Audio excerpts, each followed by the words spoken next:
എടാ നിന്നെന്താ ഫോൺ വിളിച്ചാൽ കിട്ടാത്തത്? ഞാൻ എന്തോരം ട്രൈ ചെയ്തു. എത്ര ദിവസമായി? എന്തേ, നീ സിം നമ്പർ മാറ്റിയാ? അതോ വേറെ എന്തെങ്കിലും പ്രശ്നമുണ്ടോ നിനക്ക്? എനിക്ക് കുഴപ്പമൊന്നുമില്ല. അതാ ഫോൺ കംപ്ലൈന്റ് ആയിട്ട് ഞാൻ കടയിൽ കൊടുത്തേക്ക. അതിന്റെ പാർട്സ് കിട്ടാനില്ല അത്ര. പിന്നെ നോക്കിയപ്പോ അങ്ങനെ കുറച്ച് ദിവസം വൈകുന്നു പറഞ്ഞപ്പോ പിന്നെ ഇപ്പൊ ഫോൺ അങ്ങനെ ഇപ്പൊ വിളിയൊന്നും അധികം ഇല്ലടാ ആരുമായിട്ട്. അപ്പൊ അങ്ങനെ കുഴപ്പമില്ല. പിന്നെ എന്തുണ്ട് വിശേഷം? കണ്ടിട്ട് കുറെ നാളായില്ല. എടാ, നീ അറിഞ്ഞ നമ്മുടെ ദേവികയുടെ കല്യാണമാണ് നാളെ. നിന്നെ കുറെ വിളിച്ചു എന്ന് പറഞ്ഞ അവള്, കിട്ടുന്നില്ലായിരുന്നു. നിനക്ക് നിനക്ക് വലിയ ഇഷ്ടായിരുന്നില്ലേ അവളെ? അവക്ക് നിന്നെ വലിയ ഇഷ്ടായിരുന്നില്ലേ? നിനക്ക് ഒരു വട്ടെങ്കിലും അവളോട് ഇഷ്ടം പറയായിരുന്നില്ലേ? അവക്ക് നിന്നെ ഇഷ്ടമാണെന്നും നിനക്ക് അവളെ ഇഷ്ടമാണെന്നും ഞങ്ങൾക്ക് എല്ലാവർക്കും അറിയായിരുന്നല്ലോ. നീ എന്താണ് ഇങ്ങനെ?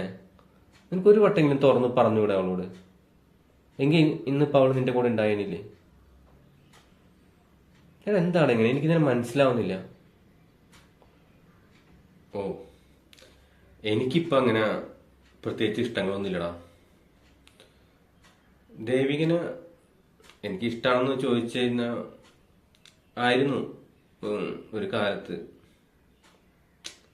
പക്ഷെ എല്ലാ ഇഷ്ടങ്ങളും അങ്ങനെ നടക്കില്ലല്ലോ. അതറിയാവുന്നതുകൊണ്ട് തന്നെ അന്ന് തന്നെ ഞാനത് മനസ്സിൽ നിന്ന് പറിച്ചു കളഞ്ഞായിരുന്നു. ഡാ, അവള് കല്യാണക്കുറി അയച്ചിട്ടുണ്ട്. നിന്നെയും കൂട്ടി ചെല്ലാൻ എന്നോട് പറഞ്ഞിരിക്കുക. നീ വരില്ലേ? എടാ, നീ ഓക്കെ അല്ലേ? എടാ, വിഷമിക്കല്ലേ? വിഷമോ? എനിക്കാ? ഏയ് എടാ, എനിക്ക് അങ്ങനെ വിഷമമൊന്നുമില്ല. എനിക്ക് അന്നേ അറിയായിരുന്നു അത് നടക്കില്ല. പിന്നെ വിഷമിക്കാനാണെങ്കിൽ എനിക്കിപ്പോ അതിലും ഒരുപാട് കാര്യങ്ങളുണ്ട്. ആ, അത് ശരിയാ. ഞാനും വരാടാ നാളെ. അവളെ ഒന്നുകൂടി കാണുകയും ചെയ്യാലോ. ഡാ, പോട്ടെ. വിഷമിക്കല്ലേ? നീ കരയണോ?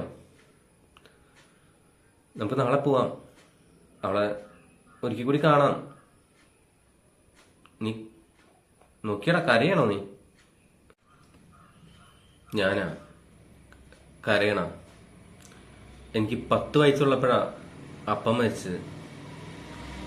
അമ്മ ഇപ്പോഴും പറയും ഞാൻ അപ്പന്റെ ബോഡി കണ്ടിട്ട് ഒരേ നിൽപ്പായിരുന്നു. ഒന്ന് കരഞ്ഞും ഒരു കണ്ണീര് പോലും വന്നില്ലെന്ന് അമ്മ ഇപ്പോഴും എന്നോട് പറയാറുണ്ട്. എനിക്കറിയില്ല എന്തുകൊണ്ടാണെന്ന്. പക്ഷെ നിനക്കറിയാലോ, വീടും പുരയോടൊക്കെ ബാങ്കുകാർ ജപ്തി ചെയ്തുകൊണ്ട് പോകുമ്പോ ദേ അമ്മ ആ കാണുന്ന മാവിന്റെ മുകളില് തൂങ്ങി മരിച്ചപ്പോ നീ കണ്ടിട്ടുണ്ടെന്നാ? ഞാൻ കരയാതെ നിൽക്കായിരുന്നില്ലടാ. ഞാൻ കരയാണ്ട് നിൽക്കായിരുന്നില്ലേ? എപ്പോഴെപ്പോഴും എന്താടാ കരയാൻ? നമുക്കങ്ങനെ അതുകൊണ്ടായിരിക്കും കരച്ചിലൊക്കെ പോയടാ. അത് കരയാനും വേണടാ ഒരു യോഗം. കരയുന്നവരും ഭാഗ്യവന്മാരാന്ന് എനിക്ക് തോന്നാറുണ്ട്.